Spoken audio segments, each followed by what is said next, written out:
നമസ്കാരം. ഇന്ന് നമ്മൾ സംസാരിക്കാൻ പോകുന്ന വിഷയം ഒരുപക്ഷെ നിങ്ങൾ ഒരുപാട് കേട്ടിട്ടുണ്ടാവും.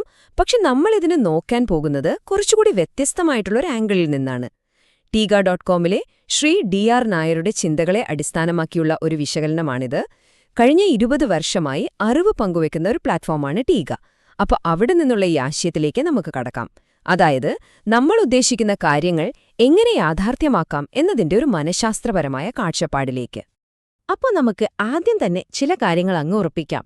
ഈ പറയുന്ന സംഭവം നിങ്ങളുടെ മടിയിലേക്ക് പണം ഒന്നും കൊണ്ടിടാൻ പോകുന്നില്ല. ഇതൊരു മാജിക്കോ മന്ത്രമോ അല്ല. അതുപോലെ തന്നെ ഇതുകൊണ്ട് അസുഖങ്ങളൊന്നും മാറാനും പോകുന്നില്ല. ഒരു ഡോക്ടറെ കാണുന്നതിനോ മരുന്ന് കഴിക്കുന്നതിനോ പകരമാവുന്ന ഒന്നല്ല ഇത്, തീർച്ചയായും. അതേപോലെ തകർന്നൊരു ബന്ധം ശരിയാക്കാനും ഇതുകൊണ്ട് പറ്റില്ല. അപ്പം നിങ്ങൾ ചിന്തിക്കുന്നുണ്ടാവും അല്ലേ, പുറത്തുള്ളതൊന്നും മാറ്റാൻ പറ്റില്ലെങ്കിൽ പിന്നെന്താ ഇതുകൊണ്ടുള്ള ഗുണം? അപ്പോൾ ഈ ആദ്യത്തെ സെഷനിൽ നമ്മൾ ചെയ്യാൻ പോകുന്നത് ഇതാണ്. ഈ ആശയത്തെപ്പറ്റിയുള്ള കുറേ തെറ്റിദ്ധാരണകളുണ്ട്, ആ മാജിക്കൽ തിങ്കിങ് ഒക്കെയല്ലേ, അതിനെയൊക്കെ നമുക്കൊന്ന് മാറ്റി നിർത്താം. എന്താണ് ഇതല്ലാത്തത് എന്ന് മനസ്സിലാക്കുമ്പോഴേ യഥാർത്ഥത്തിൽ ഇതെന്താണെന്ന് നമുക്ക് ക്ലിയർ ആവൂ. ശരിക്കും ഇതിന്റെ തുടക്കം വിഷൻ ബോർഡ് ഉണ്ടാക്കുന്നതിലോ ഡയറിയിൽ ആഗ്രഹങ്ങൾ എഴുതിവെക്കുന്നതിലോ ഒന്നുമല്ല.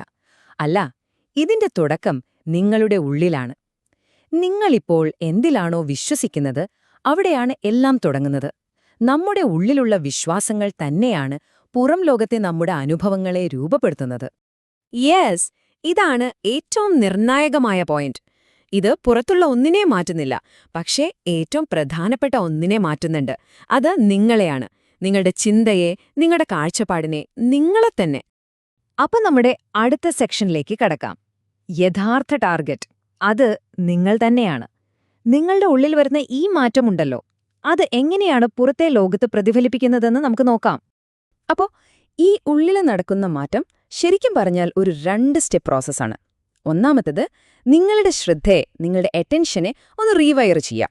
രണ്ടാമത്തേത് അങ്ങനെ ചെയ്യുമ്പോൾ പുതിയ അവസരങ്ങൾ നിങ്ങളുടെ കണ്ണിൽ പെട്ടു തുടങ്ങും. സിംപിളായി പറഞ്ഞാൽ നമ്മൾ എന്തിനാണോ ഫോക്കസ് ചെയ്യുന്നത് അതുപോലുള്ള കാര്യങ്ങൾ നമ്മൾ കൂടുതൽ കാണാൻ തുടങ്ങും, അല്ലേ? അപ്പോൾ ഇങ്ങനെ അറ്റൻഷൻ ഒന്ന് മാറ്റിക്കഴിയുമ്പോൾ എന്താ സംഭവിക്കുക?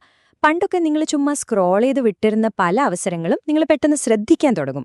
ഒരു പ്രശ്നം വരുന്നുണ്ടെങ്കിൽ അതിന്റെ ഒരു നേരിയ സൂചന നേരത്തെ കിട്ടും.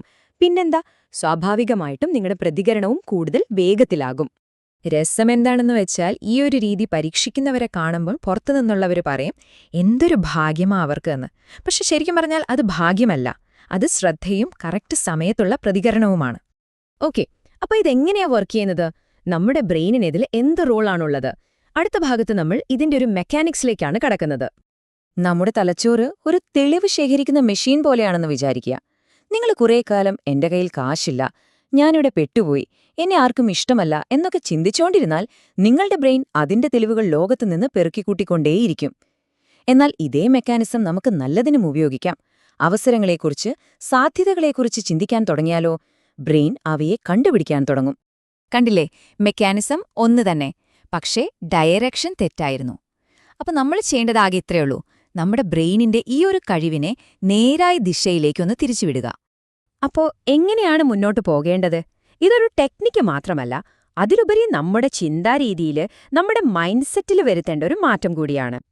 ഇവിടെ 2 തരം ചിന്താഗതികളെ താരതമ്യം ചെയ്യുന്നത് നോക്കൂ. ഒന്നാമത്തേത് ഒരു കാര്യം നേടിയെടുക്കാൻ നിർബന്ധം പിടിക്കുന്നത്. ഇതെനിക്ക് കിട്ടിയേ പറ്റൂ, ഇത് നടക്കണം എന്നൊരു വാശി. ആ പിടി മുറുകുന്തോറും പ്രഷർ കൂടും. പക്ഷെ മറ്റൊരു രീതി നോക്കൂ, ഇത് അല്ലെങ്കിൽ ഇതിലും നല്ല എന്തെങ്കിലും എന്നൊരു അയഞ്ഞ സമീപനം. അവിടെ നമ്മൾ ആഗ്രഹത്തെ മുറുകെ പിടിക്കുന്നില്ല, അതുകൊണ്ട് തന്നെ പുതിയ സാധ്യതകൾ കാണാൻ നമുക്ക് പറ്റും. ഇനി നിങ്ങൾ നിങ്ങളോട് തന്നെ ചോദിക്കേണ്ട ഒരു പവർഫുൾ ചോദ്യമുണ്ട്. റെഡിയാണോ? ഞാൻ ആഗ്രഹിക്കുന്ന ആ കാര്യം എനിക്കിപ്പോൾ കിട്ടിയിട്ടുണ്ടെങ്കിൽ ഞാൻ ഇന്ന് എന്ത് ചെയ്യുമായിരുന്നു? ഒന്നാലോചിച്ചു നോക്കൂ. ആ ചോദ്യത്തിന്റെ ഉത്തരം എന്താണോ, ഒരു പക്ഷേ അവിടുന്നായിരിക്കും നിങ്ങൾ തുടങ്ങേണ്ടത്. അപ്പോ നമുക്കിത് പറഞ്ഞവസാനിപ്പിക്കാം. നിങ്ങൾ എത്ര ശക്തിയിൽ, എത്ര തീവ്രമായി പരിശ്രമിക്കുന്നു എന്നതിനേക്കാൾ പ്രധാനം നിങ്ങളുടെ ദിശ ശരിയാണോ എന്നതാണ്. നിങ്ങൾ പോകുന്ന ഡയറക്ഷനാണ് ഇന്റൻസിറ്റിയേക്കാൾ പ്രധാനം. ചെറിയ സ്റ്റെപ്പുകളാണെങ്കിലും അത് കറക്റ്റ് ഡയറക്ഷനിലാണെങ്കിൽ നിങ്ങൾ ലക്ഷ്യത്തിലെത്തും. അപ്പോൾ ഒന്നുകൂടി ആലോചിക്കുക, നിങ്ങളുടെ ശ്രദ്ധയുടെ ദിശ അതെങ്ങോട്ടാണ്?